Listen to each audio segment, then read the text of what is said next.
Hello ladies and gents, welcome back to episode 2 of the Femininity series.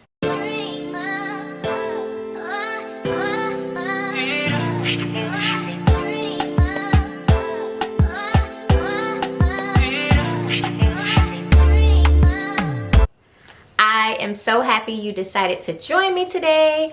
If you have not subscribed and become a part of the JLUXE gang, make sure you go ahead and do so by clicking that big red button down below. I know I said that this is episode 2, so please do me a favor. If you just happen to click on this video and you haven't watched episode 1 first, go ahead and pause here and click right up here. I'm gonna put a link in the cards to episode 1 because I want you guys to understand this to the best of your ability, and starting at episode 1 will help you do that. So go ahead and pause this video and click up here so you can watch episode 1. Now, if you've already watched episode 1, hey girl, hey. I am going to be dropping some gems for episode 2, and just to go over what we discussed really quickly on episode 1 is we discussed operating in your being and different characteristics of your being and different sparks and your purpose of your being and things like that. I really hope you ladies and gents took some time to journal and do those journal exercises I gave you, because those are truly gonna help you figure this whole thing out, okay? So for today's episode, we are going to be asking ourselves, are we acquiring the right characteristics? So are we acquiring those characteristics that embody the best of ourselves? And I'm going to be discussing some ways that I try to embody certain characteristics to make up who I believe I am, or to make up who I believe I should be to operate in my best self. So let's go ahead and get started. Number 1, if you watch my channel, you know that I am a self-care advocate. I love routines. I love just to do things in routine. So I'm going to start by speaking about a routine.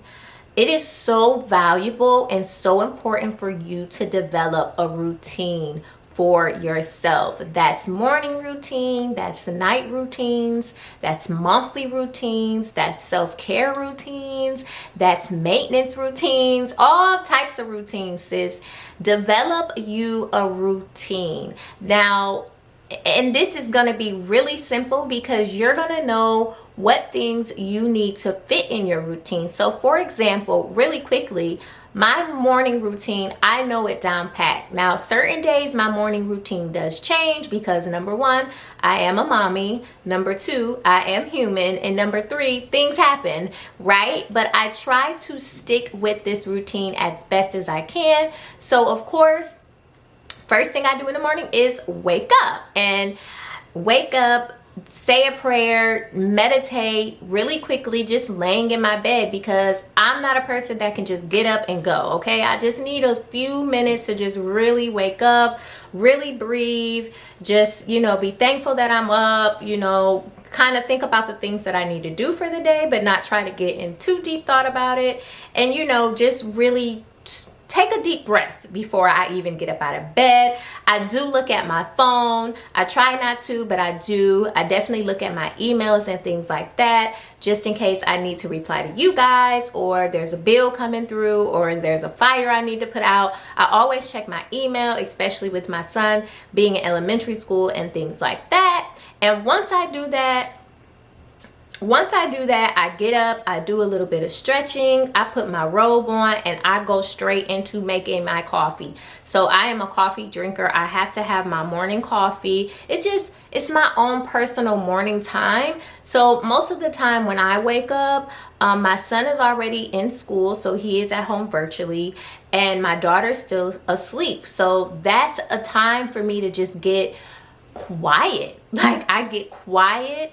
And once I'm done drinking my coffee, I really get into meditating or focusing on my affirmations. So really speaking to myself, telling myself who I am. That way I've set it in stone for the day, and nobody can tell me different throughout the day, okay? Because that goes back to being human. You know, somebody might try to tell you that you're something you're not. You might scroll on social media and see something and you're like, dang, you know. But setting those affirmations in the beginning of your day, I'm telling you, it's gonna make a huge difference in your confidence throughout your day, okay? So once I do my meditation and my affirmation, I go ahead and go in and look at what I have written down to take care of for that day. So if you guys don't know, I'm a huge planner. I am a Capricorn, so if I don't plan out things, I will get discombobulated and it'll just be all bad.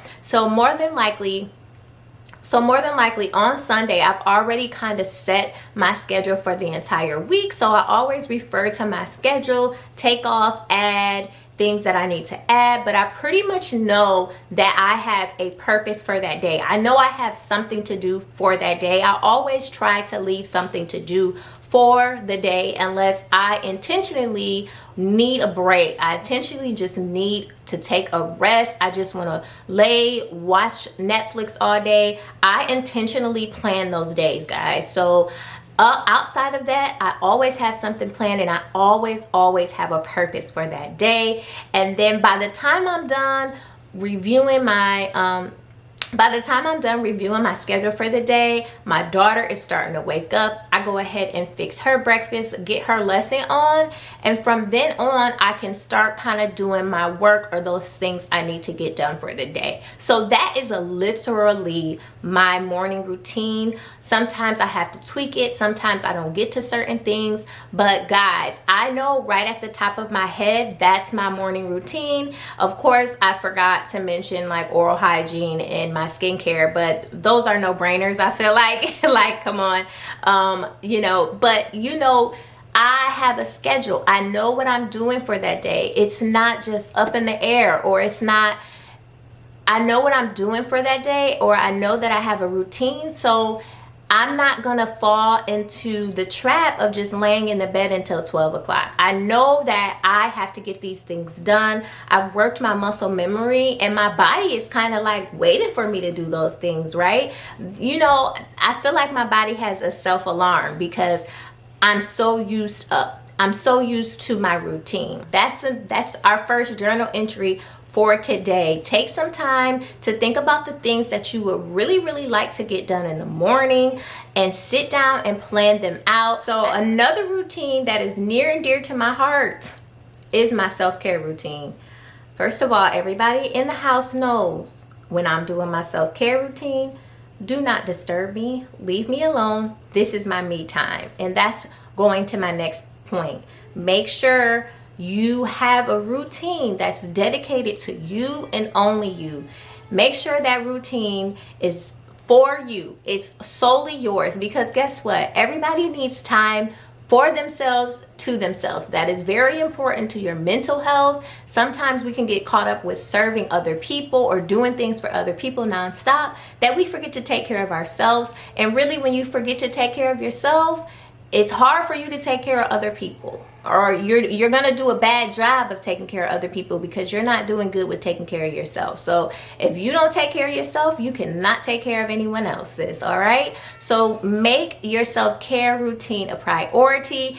Now, it doesn't have to be something where you're spending thousands and thousands of dollars. It can just be buying you a new bottle of bubble bath and taking you a nice warm bubble bath with some wine. It could be something so simple, but every single week, guys, every single week, I make it my business and my priority to do something, do one of my self-care routines, do something, whether it's I take a bubble bath and I have wine and I have fruit and I have my reading time and I do a clay mask, something where I'm pouring into myself, I'm taking a break, I'm breathing, I'm taking a mental break, and it's just me, myself, and I, okay? So having a routine to dedicate to you is so important. And also having those routines throughout the day, such as the morning, night, you know, all of those special routines are so vital, and it's gonna say so much about how you feel about yourself and how you feel about yourself and what you see your worth as. Okay, so moving on. Now, I say this next point with kind of tippy toes because I'm like organization crazy. So my next point is to try your best to be organized. And I am like the extreme with this, okay guys? I'm the extreme just because of my personality. I just have to be organized, but I'm gonna do it on a more relatable complex and highlight things that you may not really think of on a daily basis. So one thing my mom taught me when I started like wanting purses and having an interest in purses is to keep my purse organized. How many times have you went in a store and you had to dig and dig in your purse and look for things, especially if you're someone like me who likes bigger purses and carries around bigger purses, or if you're a mom and you know you end up putting stuff all in your purse. I always try to keep my purse organized, meaning, you know, I place things in certain areas in certain ways so my purse doesn't look bulgy and my purse isn't messy, okay? I feel like a nice, clean, organized purse says a lot about you, and I think a lot of times this point goes over people's heads because a purse is just so general, you know, you just grab your purse and go. But say you're on a date, you know, say that you're meeting, say you have a business meeting or something like that, and you have to dig through your purse to find what you're looking for. That's not a good look, sis. Keep your purse organized. Keep your little lip glosses where your lip glosses should go. Keep your perfume where your perfume can go. Keep certain documents where your documents can go, where they're not actually exposed and they're hidden. I just think those special touches make all of the difference. Another thing with placements and how you place things, such as your car, and I'm guilty of this, and a lot of it has to do with me having a 2-year-old and an 11-year-old, but is your car nice and neat? You know, do you have things in place where they should go? Especially if you have someone visiting or you're picking someone up, are your things in place, you know? And like I said, that car thing is one of the areas I need to work on myself. You know, your home, are things in place? Do they look clean and organized, or do they just look thrown on top of each other and all unorganized? You know, really evaluate yourself and take a look at yourself. And that's going to bring me to journal or challenge. This is more so a challenge. I challenge you guys to take one area, rather it is your car, rather it's your makeup vanity, rather it's your living room, and really look at it and see and find those areas where you can improve. Can you organize a certain area a little better? Can you organize your makeup a little bit better, you know, so it can be a little bit more presentable, so it can be easier for you to find things. Organization is everything. It's an absolute booster to your characteristics. You want to be as organized as possible. That way you decrease your chances of things being confusing, people prejudging you. People may say, oh, she's messy or she's dirty, you know, things like that. If you're going in an interview and your bag is messy and things are falling out, you know, you want to make a good first impression with people, but you want to make a good impression on people all around. So ladies, especially if you call yourself going on a date and your purse is unorganized, sis, get that under control. Now, for a tip for me personally, I do prefer bigger bags, but I like bigger bags that are structured and that have a lot of pockets where I can put my things like my lip gloss, my wallet, gum, things like that. So I like a lot of compartments and structured bags. That way I can keep things a lot more organized. Most recently, I did order some compartments and things like that from Amazon for my car. That way everything has a place in my car and there's not like things all over, toys that my daughter just had to have in the car and stuff like that. So make sure you're staying on top of it and finding ways to take care of it. My last point of today is extremely important, guys. Please, please take notes on this because this is a very, very important and it is very valuable. So what do you think people think of you when they first meet you? What is your aura? Like, are you inviting? Are you open? Are you one of those people where someone can tell that you're trying to be something that you're not? Are you genuinely being yourself? Are you overextending yourself? Meaning, are you giving too much information that's irrelevant to try to solidify who you are? And let's talk about that, because I've met plenty of people that have done that. And sometimes people don't do it to try to boast or anything like that. Some people are just literally nervous and they try to hide their nervousness by talking, but really they end up kind of embarrassing themselves. So let's talk about overextending yourself, giving too much information. So, you know, when you're having a conversation with someone, especially when you have first met them, I think it's really important for you to keep it basic. You don't need to go into too many details and too deep into your life or your personal life or your personal relationships or how much money you're making and, you know, what's going on. Sometimes people just really want to know the surface of you. So your name, where you're from, your age, you know, maybe just a short elevator pitch of your career. What do you do for a living? Go too far into detail where you're overwhelming a person and you're making them feel like you're overextending yourself. Like, I hope that makes sense. I don't really want to go into examples because I think everyone pretty much has been in a situation where someone has completely overextended themselves. But I will explain to you why you shouldn't do that. And you shouldn't do that because, number one, it's not any of that person's business.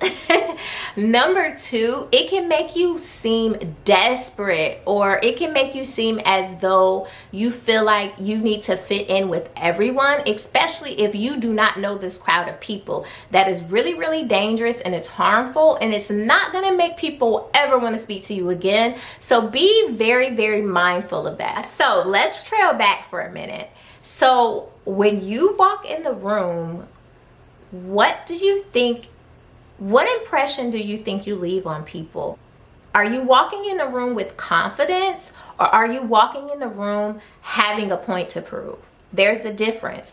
Are you walking in the room open, or are you walking in the room closed-minded and snooty? There's a difference between being bougie or carrying yourself away versus being snooty and just acting like you're better than everyone. There's a difference. There's a difference in being snooty and thinking that you're better than everyone versus being confident. Okay, so I hope that makes sense, guys. How is your posture? Are you sitting up? Are you following etiquette rules? Are you eating right? Are you making sure that you are really presenting yourself in the way that you want to be viewed? Now let's talk about communication. Are you keeping your voice at a level that it should be? Are you straying away from conversations that may be triggering to others, or that may cause an argument, or it may cause some type of confusion? Are you not being so aggressive that people just are like, I'm never talking to this person again? Are you not letting go a conversation that may go left when you really want it to go right? You have to really, really be mindful of yourself, and also really, really be mindful of your intent, because sometimes we don't have ill intent, but sometimes what we say or what we do may come across how we don't want it to come across. So make sure you're just straying away from certain conversations, such as money, especially depending on the room you're in. You know, sis, you got to read the room, such as money, religion, politics.